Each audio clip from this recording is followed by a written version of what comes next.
Today we are going to learn pruritus vulva. Pruritus vulva, pruritus कहते हैं inflammation etching को. Vulva कहते हैं एक्सटर्नल जेनिटेलिया ऑफ फीमेल्स, जिसमें labia majora, labia minora, hypocrine glands, Bartholin glands, clitoris, vaginal orifice, urethral orifice, ये सारा vaginal canal, इसमें ये सारा शामिल है. इसको टेक्निकली मेडिकल ज़ुबान में वल्वा कहते हैं. So what is pruritus vulva? Pruritus vulva means itching in external genitalia of females is known as pruritus vulva. औरत का अपना मखसूस हिस्से के आसपास खारिश महसूस करती है इसमें. लेकिन आपने यहाँ क्या करना है, एक बात का आपने ख्याल रखना है, डिफरेंट डायग्नोसिस डीडी आपने ज़रूर करना है. इसको गड़बड़ नहीं करना आपने. जो वल्वा की इन्फेक्शन है उसके साथ वल्वा की इन्फेक्शन से आपने इसको डिफरेंशिएट करना है.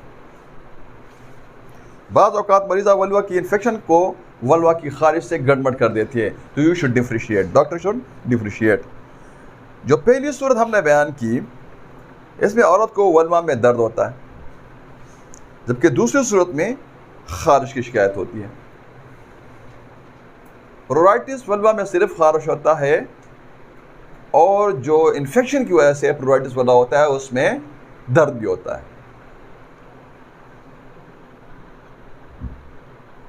इस खारिश की वजूहात काजेशन में हम अगर जाते हैं, इसकी काजिश देखते हैं, तो मखसूस हिस्से से जो विजाइनल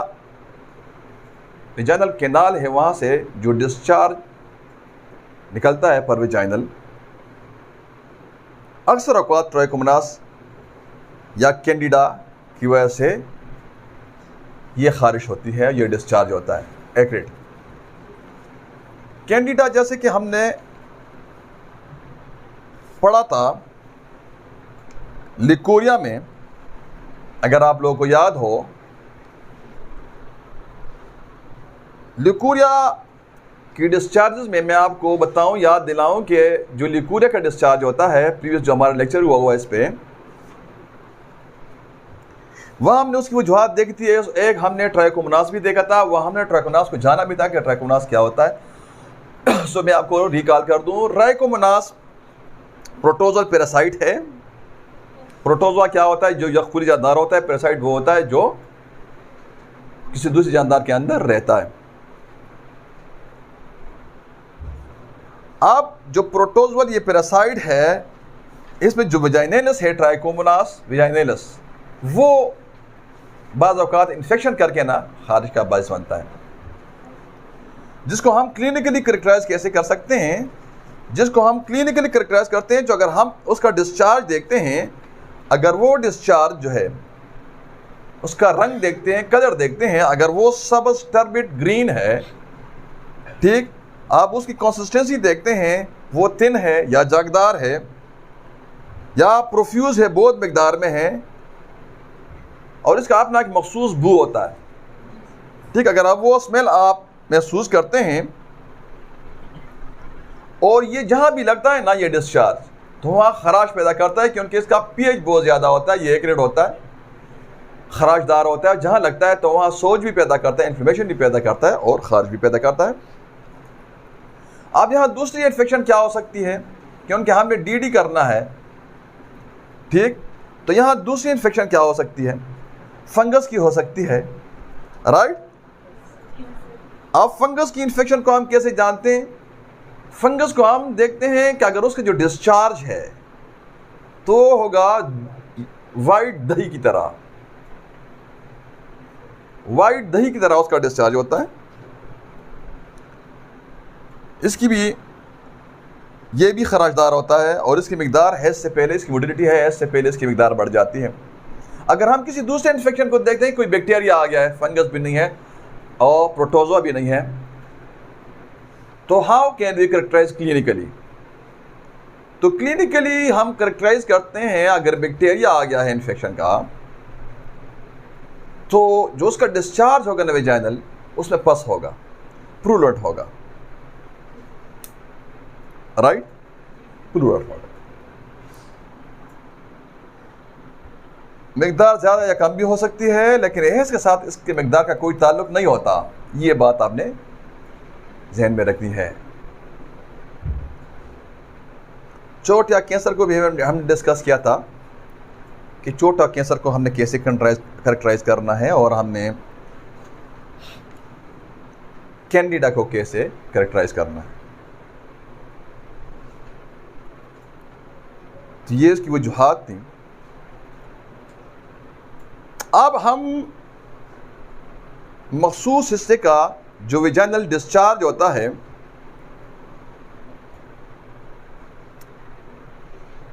या अगर हम ऐसे देखते हैं प्रोराइटिस वल्वा को, तो हम इसको दो हिस्सों में तकसीम कर सकते हैं।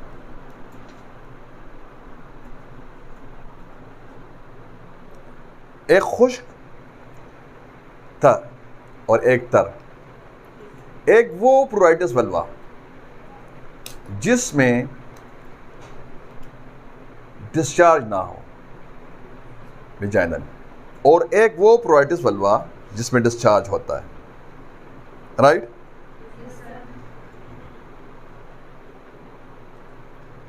अब जो बगैर डिस्चार्ज वाला होता है, बगैर डिस्चार्ज वाला प्रोराइटिस वल्वा, इसकी वजूहात को हम 3 फैक्टर्स में तकसीम कर सकते हैं।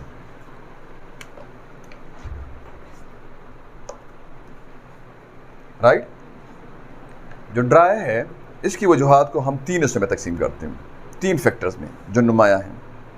नंबर 1 वल्वा की अपनी बीमारियां, वल्वा की अपनी बीमारियां, जिसमें आमतौर पर इस किस्म के अशिया का इस्तेमाल होता है। बंदा मसलन कोई साबुन या मानिया हमल, कोई कॉन्ट्रासेप्टिव पिल्स या आईयूडी इंट्रायूट्राइन डिवाइस इस्तेमाल करता है, कॉपीटी, या कोई जागदार गोली रखता है जो स्पर्म कुश होता है, जो मेल स्पर्म्स होते हैं जो उसको मारता है। क्वाइटिस से पहले, मुजामियत से पहले औरत उसको अंदाम नहानी में रख देती है, जो जाग पैदा करती है, जो एंटी स्पर्म होता है, जो स्पर्म को मारता है। बहुत सारी कॉन्ट्रासेप्टिव तरीके हैं। या उसको कंडोम से एलर्जी होती है, बाज़ औरतों को उनका स्किन जो है उससे एलर्जिक होता है। ठीक, मतलब 6-7 तरीके हैं कॉन्ट्रासेप्टिव मनसूबाबंदी के। गोलियां रखना, कंडोम का इस्तेमाल, ये हार्मोन्स वाली गोलियां, प्रोजेस्टेरोन, सिंथेटिक प्रोजेस्टेरोन वाली गोलियां, चाबी वाली गोलियां, जिसमें 2 किस्म की गोलियां होती हैं, ऊपर चॉकलेट कलर की होती है, नीचे सफ़ेद कलर की होती हैं। जो सफ़ेद होती है ना, वो फीमेल हार्मोन सिंथेटिक होता है, प्रोजेस्टेरोन, ओवेरियन। और जो ऊपर वाली चाबी वाली गोलियों में जो ऊपर वाली चॉकलेट कलर की होती हैं, वो आयरन प्रिपरेशन है, आयरन की बनी गोलियां हैं वो, राइट। अब आपने वजूहात ड्राई का आप डिस्कस कर रहे हैं प्रोराइटिस वल्वा के, तो उसको हमने 3 नुमाया फैक्टर्स देखी, वजूहात देखी। नंबर 1 ये कि वल्वा यानी एक्सटर्नल जेनिटेरिया के अंदर उधरी प्रॉब्लम होती है। कोई बैक्टीरिया वगैरह, कोई फंगस वगैरह, कोई वायरस वगैरह उसका पॉजिटिव फैक्टर नहीं होता, बल्कि उसी के अंदर ही मसला होता है, एक्सटर्नल जेनिटेरिया ऑफ द फीमेल के अंदर, जिसमें हमने मानिया हमल गोलियां या मानिया हमल मेथड्स हमने डिस्कस की। दूसरा, कोई साबुन वगैरह ऐसे इस्तेमाल करते हैं जिससे औरत एलर्जिक है, राइट। या नायलॉन के अंडरवेयर का इस्तेमाल करती है, तो बाज़ फीमेल जो होती हैं वो नायलॉन से उनको एलर्जी होती है, उसकी स्किन एलर्जी होती है। तो आपने अंडरवियर तक हिस्ट्री लेनी होती है। अगर आप वो रिमूव करते हैं तो मरीज़ा ठीक हो जाती है। या ऐसी किस्म की और चीज़ें जो कि वल्वा की जिल्द को एलर्जिक हों। आप बहुत सारे एलर्जीज हो सकते हैं, तो डॉक्टर शुड फाइंड आउट कि what is the cause of the allergy. जब अगर वो काज एलर्जी का मालूम करता है, उसको रिमूव करता है, तो उसका मरीज़ ठीक हो जाता है।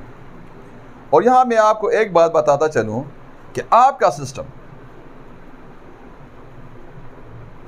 Homeopathy, great homeopathy. कोई इस बात की ज़रूरत नहीं है कि आप उसका जो नायलॉन का अंडरवेयर है वो रिमूव कर दो। कॉन्ट्रासेप्टिव की हद तक तो बात ठीक है कि उनके होम्योपैथिक नेचुरल इलाज है, ये नेचर को वायलेट नहीं करता, ये इलाज बिलजिद नहीं है, लेकिन इसको भी वो डील करता है। आप उसको सीपिया दें, सीपिया कॉन्ट्रासेप्टिव को एंटीडोट करता है। ये तो जो प्रोटोकॉल एलोपैथिक था वो हमने आपसे डिस्कस किया। अब हम अपनी सिस्टम, अपनी होम्योपैथी के बारे में आपको बताते हैं, फिर वो जो चाहे इस्तेमाल कर सकती है, उसको सीपिया से एंटीडोट करें। अगर वैक्सीन से उसको एलर्जी है तो वैक्सीन दें, वैक्सीन 200 में देखना तूजा दें। अगर एलोपैथिक ड्रग्स से, नॉन स्टेरॉइड इन्फ्लेमेटरी ड्रग्स से, कोई सिंग बयान से, कोई सप्लीमेंट से, कोई एंटीबायोटिक से एलर्जी है तो आप उसको नक्स दें। आपको समझ नहीं लग रही है किस चीज़ की वजह से एलर्जी है, आपका बहुत ज़बरदस्त सिस्टम के साथ वास्ता है, आपको अपेरेंट कोई काज नहीं मालूम, तो then what should be done? आपको कोई अपेरेंट काज नहीं मालूम तो आप उसको ट्यूबरकुलिनियम दें कि बाकी सारी प्लासिबो दें। 15 डेज बाद आप उसका फॉलोअप करें। अगर आपका ट्यूबरकुलिनियम फेल होता है तो आप उस सल्फर दे के भेज दें। अगर 15 डेज बाद आपका सल्फर फेल होता है तो आप उसको सुराना दे के भेज दें। तो ये इरिडिकेट करेगा उसकी हाइपर सेंसिटिविटी को। देखें, कोई भी एलर्जी होती है, यहां तक महदूद नहीं है हमारा ट्यूबरकुलिनियम, सोरानम और सल्फर, चाहे वो रेस्पिरेटरी सिस्टम की एलर्जी है, चाहे स्नीजिंग है, चाहे वो स्किन एलर्जी है, चाहे वो प्रोराइटिस वल्वा है, कोई भी, चाहे वो अर्टिकेरिया है, तो अब वहाँ अर्टिका हाइपरसल्फ का भी इस्तेमाल करें। बाद वलम भी होने का खतरा है तो हमें टाइम लिमिटेशन है, तो हमारी मजबूरी है टाइम की, वरना हम इसमें आगे बोलते। मतलब कहने का ये कि आप किसी किस्म की, मतलब ये कि बात कहने का कि एलर्जी होती क्या है कि वो बंदा हाइपर सेंसिटिव होता है। लेट सपोज फॉर एग्जांपल एक डस्ट की वजह से एक बंदे को एलर्जी है। आप डस्ट, उस जब भी डस्ट आता है वो छींकना शुरू कर देता है, स्नीजिंग शुरू कर देता है। अब डस्ट में नहीं प्रॉब्लम, उसमें प्रॉब्लम है, क्योंकि अगर डस्ट में प्रॉब्लम होता तो बाकी बंदों को छींक क्यों नहीं आती? प्रॉब्लम उसके अंदर है। तो आपने उसके वाइटल फोर्स को बैलेंस करना है, आपने उससे हाइपर सेंसिटिविटी निकालनी है, ना कि आपने उसको ये कहना है कि भी मास्क पहन लो। कब तक मास्क पहनेगा? ये कोई तरीका ही नहीं है। और ये भी उसका हाल नहीं हो सकता कि आप उसको एंटीहिस्टामिन दें, आप उसको बेडाल दें, आप उसको जी सेट दें, आप उसको नॉन सेडेटिव लोरिन, NSA, लोराटाडीन और डिसलोराटाडीन दें। आपके वो डीप हैं, आप उसको स्टेरॉइड पे डालें, आप लोनोकार्ड पे डालें, आप डिकड्रान पे डालें, आप डेक्सामेथासोन पे डालें, आप उसको इविल लगाएं, आप उसको बेडाल दें। आप कब तक देंगे? आप उसको एक्सटर्नल प्रिपरेशन दें जिसमें सब में स्टेरॉइड मौजूद है, बिटनेविट में स्टेरॉइड मौजूद है, डर्मोविट तो सारा स्टेरॉइड है, डर्मोविट तो सारा स्टेरॉइड है। या आप उसको किनाडेक्स दें या आप उसको न्यूडेक्स दें, ये कोई हाल ही नहीं है। This is what we call management, बल्कि मैनेजमेंट इसको कहना भी गलत है मेरे हिसाब से। आप मैनेज करते हैं उसका क्या मतलब? अंडर गो तो प्रॉब्लम चल रही होती है ना, तो क्या करेगी? वो तरक्की करेगी, वो ग्रो करेगी, और एक ऐसे हद तक पहुंचती है कि फिर उनकी ये गोलियां काम नहीं करती। तो वहां आप मसीहा बनते हैं और आप उसको, उसका जान चौड़ाई करते हैं इस अपने दवाइयों से। आपकी ये नन्ही मुन्नी गोलियां, आप ट्यूबरकुलिन का एक डोज देखें, आप उसका मज़ा देखें कि कैसे वो ठीक होता है, और वो अपने साथ और कितने मरीज लेके आता है। Anyhow, come back to the pruritus vulva. Pruritus vulva में हमने 2 हिस्सों में प्रोराइटिस वल्वा को तकसीम किया। यहां मैं लिख दूं आपको फ्लो चार्ट में, प्रोराइटिस वल्वा 2 और वेट।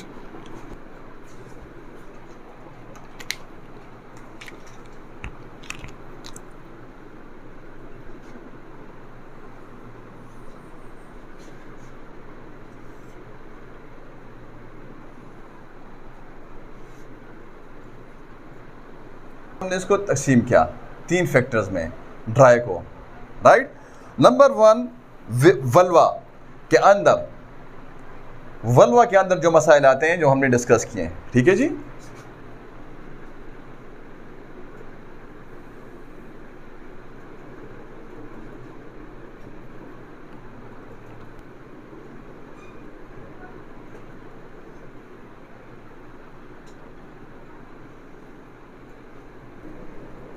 सीपिया, तुजा, वैक्सीनम,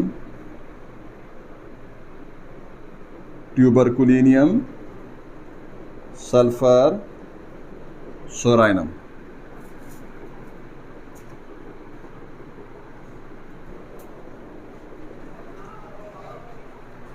राइट। अब दूसरा है जनरल डिजीजेस।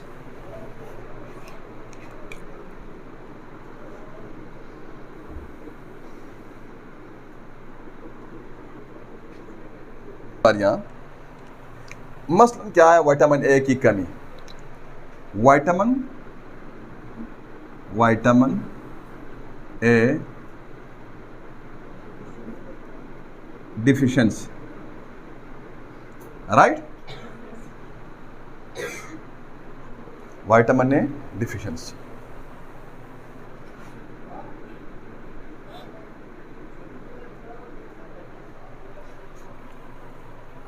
विटामिन ए की डिफिशिएंसी होती है तो भी सिर्फ वल्वा पे नहीं, पूरी बॉडी पे, पूरे जिस्म पे खारिश होती है, जनरलाइज इंक्लूडिंग वल्वा। इसके साथ साथ यरकान जो होता है ना, जब serum bilirubin SBR, serum bilirubin का लेवल बढ़ता है, SBR सीरम बिलिरुबिन इंक्रीज होता है, ठीक, तो क्या कहते हैं? जॉइंडिस।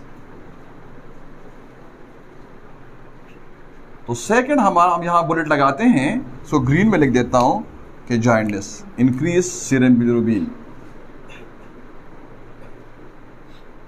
इसमें पूरी बॉडी में भी खारिश होता है और जंठीला में भी खारिश होता है। राइट। आप किसी दवा की एलर्जी, आप कोई भी दवा एलर्जी करती, लेट सपोज वो कोई मरीज है जो इस्तेमाल करता है sulphur drugs, known as सेफ्ट्रान, co-trimoxazole, ट्राइमिथोप्रिम, 2 दवाइयाँ उसके अंदर मौजूद हैं। सिंथेटिक एंटीबायोटिक है। 47 में ये इजाद हुआ, 1940 में इजाद हुआ। सिंथेटिक एंटीबायोटिक है जो लेबॉर्ट्रीज में बना, बैक्टीरियोस्टैटिक है, बैक्टीरिया की ग्रोथ को रोकता है और अक्सर औकात ये एलर्जी करता है। ठीक, अब कोई ड्रग वो इस्तेमाल करता है, ठीक, कोई ड्रग इस्तेमाल करता है एलोपैथिक, और उसको एलर्जी होती है, तो उसको प्रोराइटिस वल्वा भी होता है और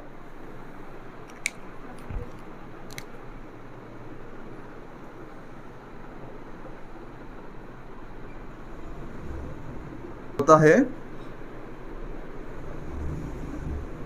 और पूरी बॉडी के अंदर उसकी खारिश होती है। तो सो यहां भी लिख देते हैं एलर्जी। तो वही जो प्रोटोकॉल हमने बताया आपको, वही प्रोटोकॉल यहां भी अप्लाई होगा। You should eradicate, your system should eradicate allergies permanently। जो वाइड स्कूल ऑफ मेडिसिन है, वाइड स्कूल ऑफ मेडिसिन है जो एलर्जीज को ख़त्म कर सकने का सलाहियत रखता है। किसी और वे ऑफ स्कूल के पास, स्कूल ऑफ मेडिसिन के पास ये सलाहियत मौजूद ही नहीं है कि वो एलर्जी को परमानेंटली एरेडिकेट कर सके।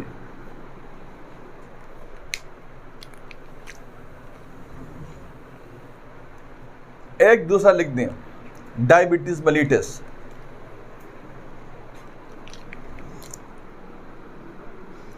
डायबिटीज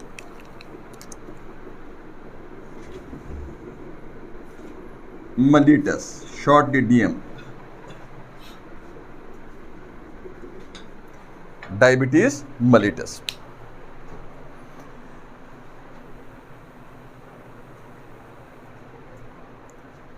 तीसरा साइकोलॉजिकल काजेस।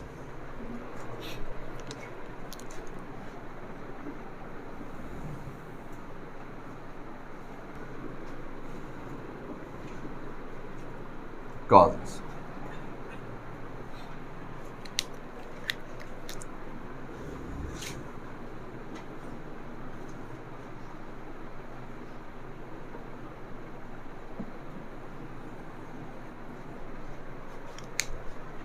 इसको ताकि आपको प्रॉपर हाईलाइट हो।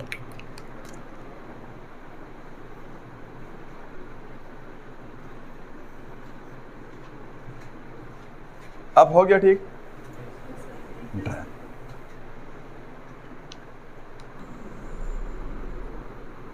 इचिंग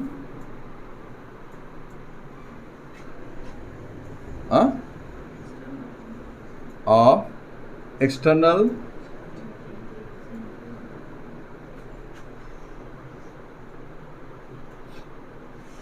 यूनिटिलिया ऑफ फीमेल्स, ब्रैकेट में लिख दें वल्वा। आप कैसे रिटन नोट्स बनते हैं? तो थर्ड वालों के लिए जो DQMS कर रहे हैं उनका इंशाल्लाह एग्जामिनेशन के लिए तैयारी की जरूरत नहीं होगी। राइट, ऐसे बनाए अपने नोट्स, ऐसे ही आपने ज़हन में रखना है, ऐसे ही आपने अपने नोट्स बनाने हैं। जब आप लोगों का पेपर होगा इंशाल्लाह आपको पेपर में आपके कॉन्सेप्ट क्लियर होंगे तो आप अपने अल्फाज में लिख सकते हैं और बेहतरीन नंबर आप ले सकते हैं। साइकोलॉजिकल नफ्सियाती वजूहात, बाज़ औक़ात कोई भी बीमारी नहीं होती मरीज़ा को, मगर औरत वल्वा की खारिश की शिकायत करती है।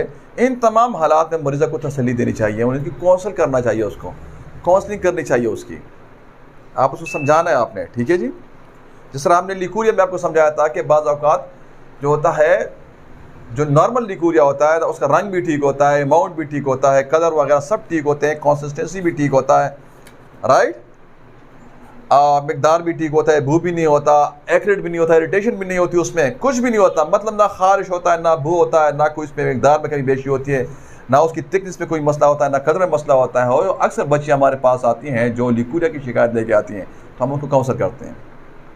तो same here in pruritus vulva, यहाँ भी you should counsel the patient, आपने पेशेंट को काउंसल करना है और साथ प्लासिबो दे के उसको भेजना है, राइट। इसकी तकलीफ की मुकम्मल हिस्ट्री आपने लेनी है। सबसे पहले जब आप इन्हें लेबल करना हो कि साइकोलॉजिकल है, सबसे पहले आपने जब साइकोलॉजिकल किसी भी बीमारी में, रिगार्डलेस ऑफ प्रोराइटिस वल्वा, किसी भी बीमारी में आप साइकोलॉजिकल उस पर लेबल लगाते हैं तो उसमें आपने क्या करना होता है? सबसे पहले आपने एक्सक्लूजन करनी होती है, पहले आपने वर्कअप एवलुएट करना होता है क्या इधर ये बीमार जो है ये फिजिकल है या साइकोलॉजिकल है। क्यों? उनके बाज़ औक़ात जो होती हैं ना, फिजिकल बीमारियां बहुत सारी ऐसी होती हैं फिजिकल जो आपको लगती हैं कि ये साइकोसोमेटिक है।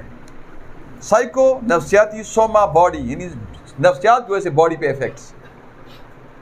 मैं आपको यहाँ एक अपना अवॉइड प्रैक्टिस का, होम्योपैथी का नहीं, बीइंग MBBS डॉक्टर, जब हमने स्टार्ट किया प्रैक्टिस शुरू की तो वहाँ एक मरीज़ा हमारे पास आई, बख्तमना के नाम से, नाम भी मुझे याद है, मरीज़ कम होते हैं ना बंदे के, वो हमारे पास लाई गई। अब उसको सर में दर्द है। हम उस अवॉइड प्रैक्टिस में मरीज़ तो होते नहीं हैं, बंदा स्टडी करता है, तो हम अपना उस दिन उसकी बदकिस्मती से हमने स्टीडिया पढ़ा। अब मेरे पास वो लाई गई, हमने उसको देखा कि सर में दर्द है, अनमेरिड है। अभी चूंकि वो मैं उनको जानता था, हमारी पड़ोस में थी, अभी हफ्ते पहले या 10 दिन पहले उसकी एंगेजमेंट हुई थी।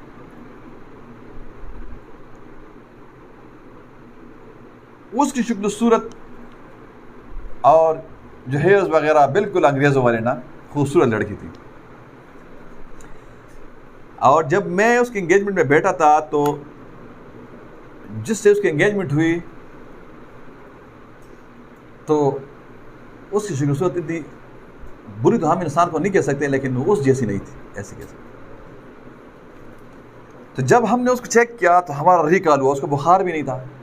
ये क्रॉनिक टाइफाइड में, जब टाइफाइड क्रॉनिक होता है तो टेम्परेचर नहीं आता थर्मामीटर में, मरीज बेदम होता है। अब हमने उसको चेक किया, टेम्परेचर भी नहीं, फिजिकल हमने उसको चेक किया, असल्टेशन की ज़रूरत थी नहीं। जिस जगह का मुआयना हमें उसकी हिस्ट्री ने बताया, हमने क्या मतलब जहाँ जिस सिस्टम की डायग्नोसिस का तरीका यह होता है जिस सिस्टम की वो सिम्टम देगा रेस्पिरेटरी, तो आपने स्टेथोस्कोप उठाना है, अदरवाइज तो नहीं उठाना ना। अगर यूरिन सिम्टम देता है तो आपने उस हिसाब से सवाल करने होते हैं। तो हमने जिस हिसाब से जो हिस्ट्री थी उसके हिसाब से उसका मुआयना किया, तो इन्फ्लेमेटरी कोई सिम्टम हमें नहीं मिला, तो हमने उसको लेबल कर दिया कि ये इसको मतलब अपना पार्टनर नहीं पसंद, तो हमने उसको लेबल किया हिस्टीरिया। हमने उसको उस वक्त ये एसिटोलोप्राम नहीं था, थाइटानियम वगैरह, ये ब्रोमास्वाम और प्रोजोलाम थे, एल्प था, जीनेक्स के नाम से एल्प आता था। हमने आधा सुबह आधा दोपहर एक शाम वो लिख दिया, एक मोटिवा फ्रीजियम लिख दिया, और एक हमने उसको वायफास लिख के दिया। कॉन्टिनेंटल फार्मा का होता है वायफास बी, एक वायफास बी, एक फ्रीजियम, और एक हमने एल्प दिया, आधा सुबह दोपहर आज शाम। अब वो बेचारी हमारी दवाई से पूरा दिन सोई रहती थी पूरा, और हम इधर की भाई हमने डायग्नोसिस ठीक किया है। इन शॉर्ट बहुत लंबा केस, हमारे हाथ से वो निकल गई, ठीक नहीं हुई हमारे हाथ से। उसको एक सीनियर डॉक्टर था, डॉक्टर फजल अहद SMO था, उसको के पास लाई गई। जब मेरी दवाई उसने देखी, उसने कहा ये क्यों सा डॉक्टर है, ये तो बिल्कुल समझता ही नहीं है, इसको टाइफाइड है। तो उसने टेस्ट किया, तो अब उस वक्तों में ये सिफट्राइजोन नहीं आया था, जो थर्ड जनरेशन सिफ्लोस्पोरिन है, जो रिसिफिन रूज कंपनी का रिसर्च प्रोडक्ट है, ये नहीं आया था। ये सिफिक्जीम था, लेकिन ये बहुत कम डॉक्टर लिखते थे, क्योंकि सिस्पान वालों का रिसर्च प्रोडक्ट है। तो उन्होंने अभी जब कोई रिसर्च करता है कोई कंपनी फार्मास्यूटिकल, तो कुछ वक्त वो उसका खाता है ना मुनाफा, उसके बाद वो इलाव करते हैं। जो कानून ये है ड्रग एक्ट ये है कि उसके बाद कुछ साल वो खाता है, फिर सब कंपनियों की इजाज़त मिलती है कि आप भी अपने ये ब्रांड बना सकते हो। इस तरह मॉक्सेल वालों का मॉक्सेल था, ऑफ्लोक्सासिन टेरिविड वालों का था। तो ये सिस्पान तो आज भी इतना महंगा है, वो 900,000 रुपये का था, आज से इमरान खान और शहबाज शरीफ के दौर से पहले था, अभी पता नहीं कितने का होगा। मैक्सिमा मेक्टर कंपनी का नहीं आया था, तो हाँ वो उसने सिप्रोसिन लिख के दे दिया उसको, बायर कंपनी का, और कोई पेंडाल लिख के दी, यकीन कर और लड़की ठीक हो गई। तो वहाँ से हमें एक तजुर्बा मिला, कि आप साइकोलॉजिकल लेबल लगाने से पहले ना आपने फिजिकल बीमारियों को एक्सक्लूड करना है, क्योंकि आप बाद औकात गलती कर जाते हो, मिसडायग्नोज करके ना मरीज का बेड़ा गर्क कर देते हो। बस ये आपको बताना था हमने। तो यहाँ आप अगर साइकोलॉजिकल आप लेबल लगाते हैं उस पर मरीज पे, तो सबसे पहले आपने पूरा इवैल्यूएशन करना होता है। तो पूरा प्रॉपर आप वर्कअप कर लो, आप एज ए प्रोफाइलेक्टिक उसको कुछ दवाइयाँ भी दो प्रोफाइलेक्सिस के तौर पे, और उसके बाद आप उसको मतलब ये कि आप अगर आपको लेबार्टियाँ भी गलती करती हैं, अगर आपको कोई फाइंडिंग मिलता भी नहीं है, तब भी आप एज ए प्रोफाइलेक्टिक कुछ दवाइयाँ अप्लाई कर दो। अभी अगर उसके बाद भी मतलब आप कुछ वक्त उसको खिलाते हो वो ठीक नहीं होती, तो आप फिर उस तसल्ली कर लो कि हाँ अभी उसको मैं लेबल कर सकता हूँ। या अगर आपका उस एंटिटी में स्पेशलिटी नहीं है, तो आप उसको भेज दो, ओपिनियन लो ऑब्स्टेट्रिशियन का, गायनेकोलॉजिस्ट का, भेज दो उसको एक्सपर्ट ओपिनियन के, ताकि वो भी चेक कर ले। तो ये तसल्ली आपने ज़रूर करनी है। अगर एक वर्ड में मैं अपनी बात को समेटता हूँ, तो वो तसल्ली आपने लाजमी करनी है, तसल्ली करनी है। तसल्ली तो ये असली बेहतरीन तसल्ली अब वहाँ होती है ना, जब आप उसको इधर इस केस में प्रोएक्टिव वेलनेस में गायनेकोलॉजी ओपिनियन ले लो। ये बड़े बड़े हॉस्पिटल में बड़े बड़े प्रोफेसर लेते हैं, मतलब एक कार्डियोलॉजी का प्रोफेसर है ना, तो वो लाग में लिख के ना ये प्रोटोकॉल है मेडिकल, वो कहते हैं आप यार ये आपसे बात करते हैं कि आप ये ओपिनियन ले लेते हैं गायनी वाले का। आप कहते हो कि आप मेडिकल वार्ड में मरीज बैठा हुआ है, तो आप कहते हैं ये एक कार्डियोलॉजी ओपिनियन ले लेते हैं। इसी तो मैं देखते आप कार्डियोलॉजी ओपिनियन लेना जरूरी है, वो लिख देते कार्डियोलॉजी ओपिनियन प्लीज़। तो आपको कार्ड लाग नर्स उठाती है, कार्ड लाग होता है, ऐसा बुक होता है, वो बुक उठा के उसके पास लेके जाती है, आप उसको मरीज चेक करवाते हैं। कार्डियोलॉजी वाले के पास एक मरीज पड़ा हुआ है, उसने बाईपास किया हुआ है, अभी उसको मेडिकल इशू आ रहा है, मेडिकल, तो वो लिख देता है कि मेडिकल ओपिनियन प्लीज़।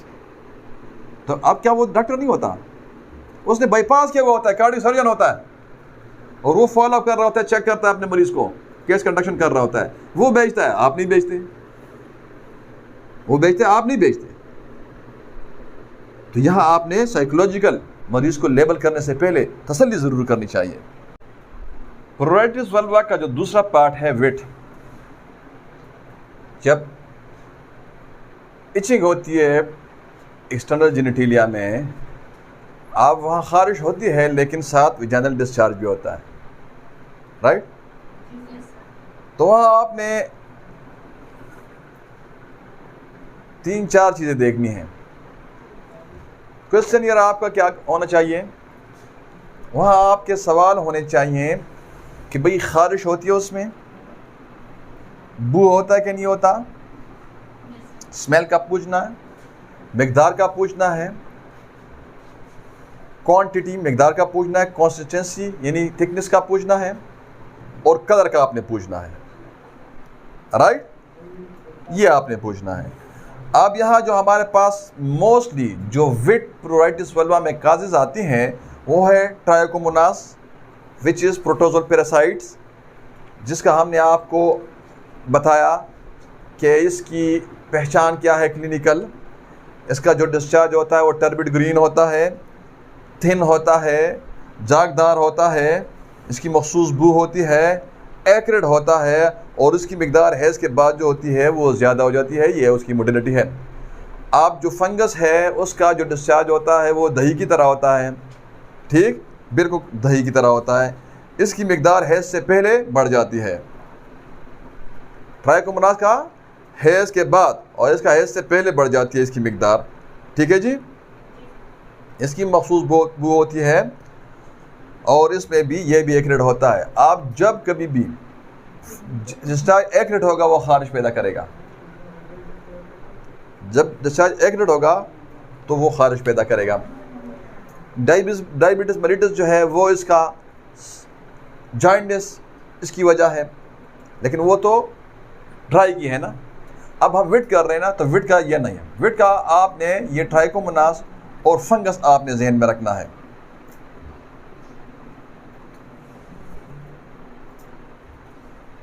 बैक्टीरिया में भी यह नहीं होता, कैंसर में भी नहीं होता, क्योंकि उसमें खून शामिल होता है जो कैंसर और ट्रामा वाला होता है, राइट।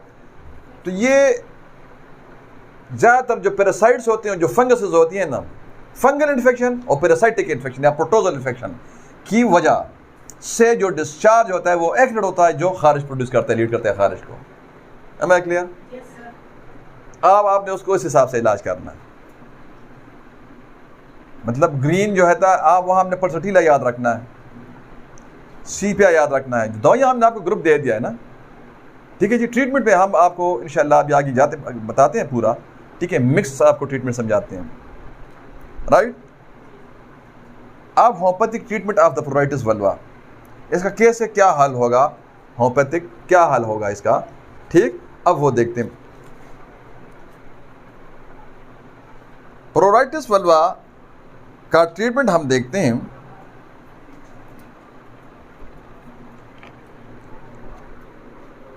तो ग्रुप हमारे पास आता है anthracinum, bacillinum, tuberculinum, sulphur, psorinum, petroleum, graphites, hydrocotyle, ignatia, mezereum, merc sol, urtica, apis mellifica, sepia, pulsatilla, caladium, right, kreosotum, origanum, zinc, syphilinum, collinsonia, ये हमारे पास ग्रुप आता है, ठीक। अब एंथ्रोक्सिनम आपने बेस में रखना है, 200 में 1 डोज, ठीक। उसके बाद आपने सल्फर 201 खुराक देनी है बगैर सिम्टम के क्लिनिकली।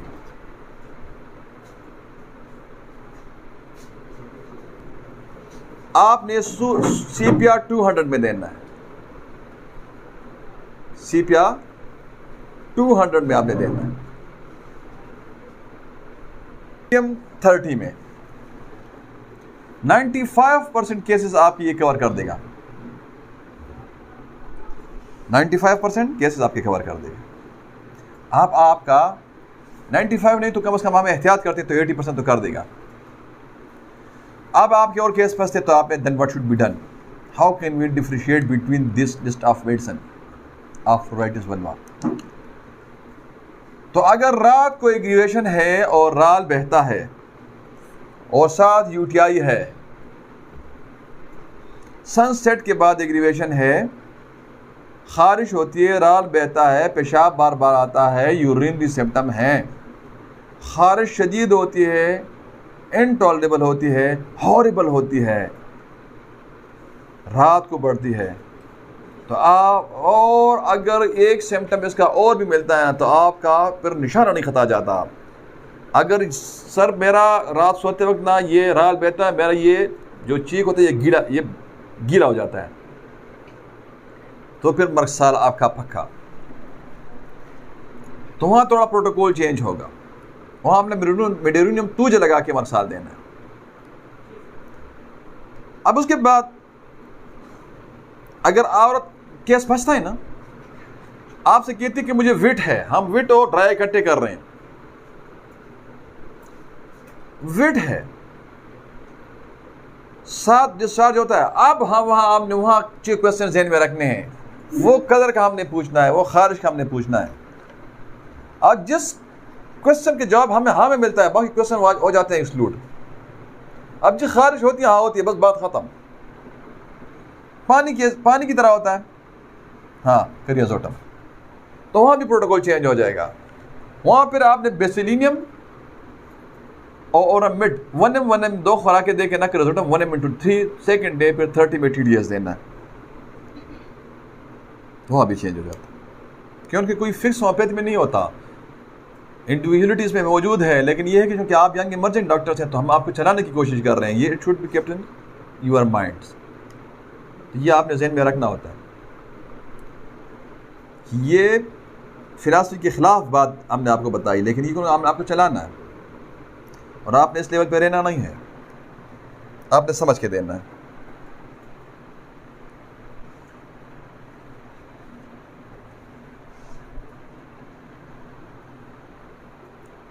अब मरीजा का विट है, नाइट एग्रीवेशन भी है, लेकिन अब विट है लेकिन डिस्चार्ज इतना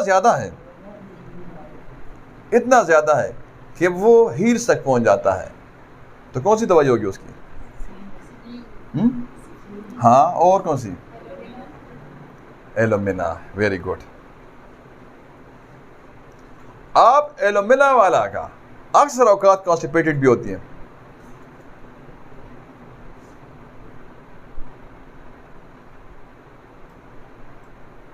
राल नहीं बहता, म्यूजीरियम,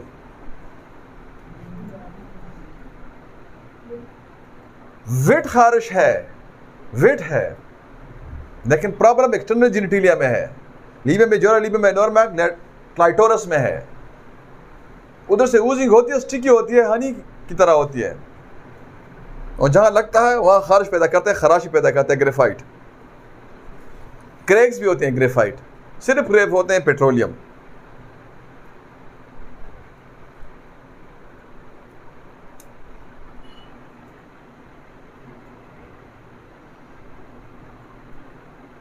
आप कलीडियम को उठा के देख लें, उसके इब्तिदाई लाइन्स देखें तो कहते हैं कि this remedy has marked action on the genital organs and pruritus of this reason.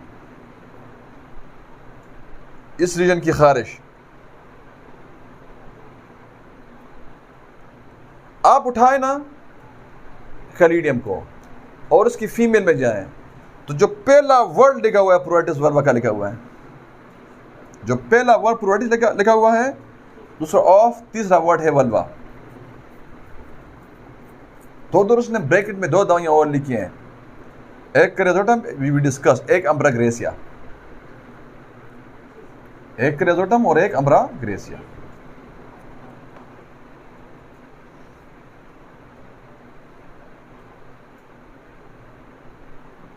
During pregnancy itching होती है ना, तो क्लोरिडियम उसकी टॉप दवाई है।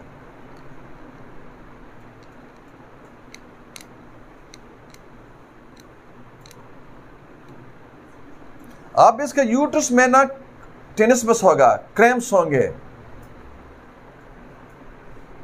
Specially at night.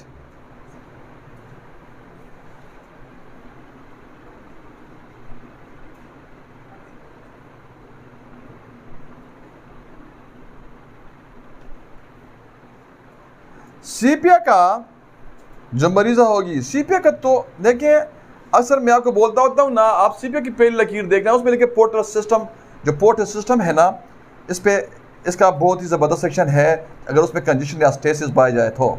Any how ये तो हमारा टॉपिक है नहीं, हम प्रोराइटिस वल्वा से मुतालिक हमने इसको देखना है, लेकिन यहाँ एक मकसूद हमारा ये था कि आपको बताऊँ कि आपको अंदाज़ा हो कि भाई आपको बेसिक मेडिकल साइंसेस पढ़ने हैं या नहीं पढ़ने। आप प्रोराइटिस वल्वा उसको है, पहले आर्गन उसके रिलैक्स्ड हैं बियरिंग डाउन सेंसेशन के साथ, बियरिंग डाउन सेंसेशन के साथ, as if everything would escape through vagina, through vulva, सब निकल जाता है। अब आपने डिफरेंशियल डायग्नोसिस बनानी है लीलियम टेक के साथ, इसकी आपने डिफरेंट डायग्नोसिस बनानी है इसकी लिक्केनम के साथ, क्रेजोटम के साथ और बेलेडोना और हेलोनियास के साथ।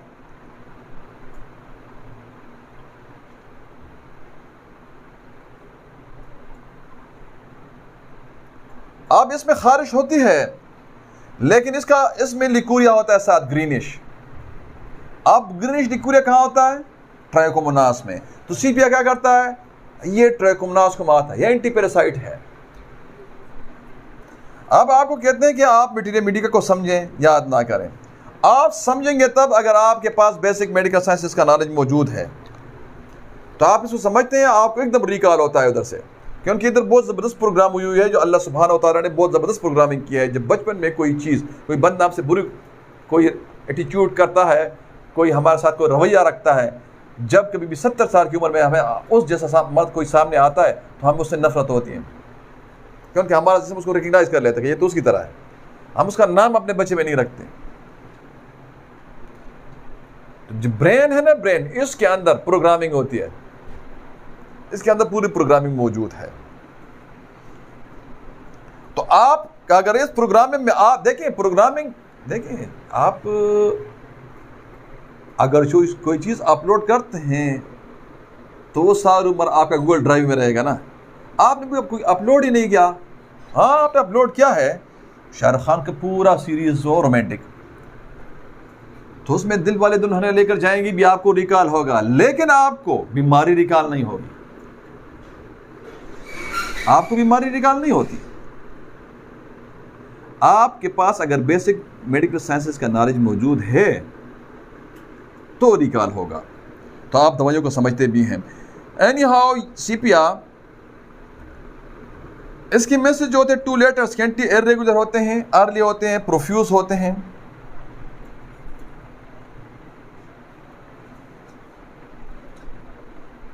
लेकिन जो हमारा इधर पॉइंट है इसका लिकूरिया, ग्रीनिश लिकूरिया, ठीक है जी, ग्रीनिश लिकूरिया या येलो, येलो ग्रीनिश कहाँ होता है? ट्राइकोमोनास में होता है, with much itching, with much itching. तो ये वेट वाला ये कवर करेगा सीपिया।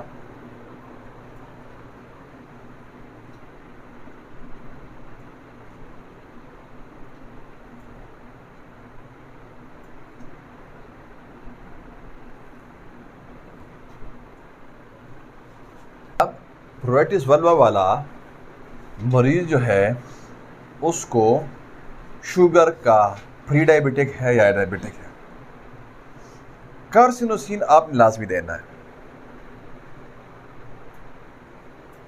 आप उसके आपने 2 क्वेश्चन करने। अगर पट्टों में दर्द है तो कास्टिकम 1 ml में हर चौथे दिन 1 खुराक, और अगर पट्टों में दर्द नहीं तो प्लम्बामेड 1 ml में हर चौथे दिन 1 खुराक, और साथ आपने एलोक्सोन 200 में जारी रखना है।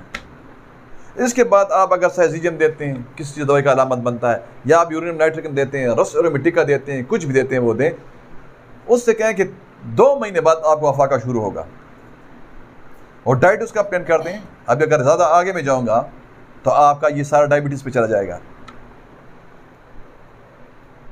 क्योंकि हमारे इंसुलिन सिंथेसिस पे भी लेक्चर मौजूद हैं, और हमारा बीटा सेल्स पे भी लेक्चर मौजूद हैं, और हमारा डायबिटिक मेलिटस पे भी लेक्चर मौजूद है।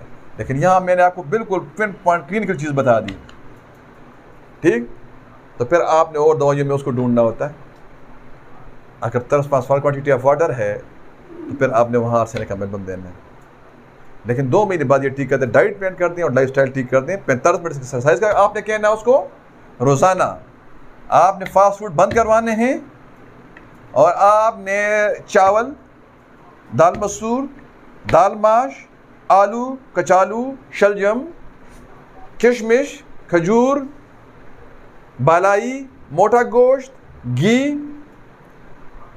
फास्ट फूड,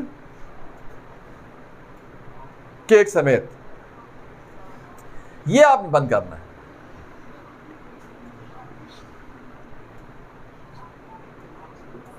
इस बार ठीक होगा। अब उसको कमजोरी की वजह से, विटामिन ए की कमी की वजह से, किसी बीमारी की कमी की वजह से खारिश है, तो फिर आपने क्या देना है उधर? आपने उधर देना है मैंगेनम 1m/3 या C/3, फिर मैंगेनम 200 TDS, वनीडियम और चाइना। फेल होता है तो साथ कल्की रफा से ऐड कर दो।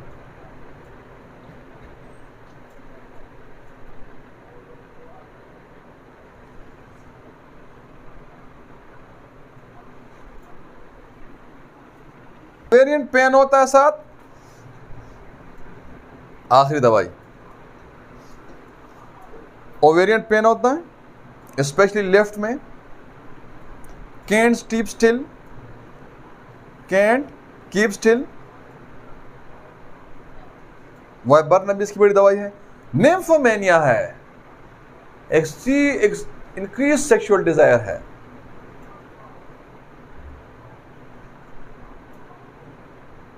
मेंसेस लेट होते हैं, सप्रेस्ड होते हैं, लोशा सप्रेस्ड होता है। सप्रेस्ड लोशा की परसेंटेज भी बड़ी दवाई है। परसेटिला हम देते हैं, और अशोका देते हैं, कदर टीचर में परसेटिला 200 में देते हैं। निपल सोर्स होंगे प्रोवर्टिस वेल्वा के साथ। इसके जो कंप्लेंट्स होंगे, all complaints better during menstrual flow. Lexus भी इसकी दवाई है ना, लेकिन हम लेक्सिस नहीं डिस्कस कर रहे हैं यहाँ। जितने भी फीमेल गायनेकोलॉजिकल सिम्टम्स हैं ना, उसमें रेस्टलेसनेस होगा, फीड भी उसके रेस्टलेस होंगे, तो वहां आपने जिंक देना है।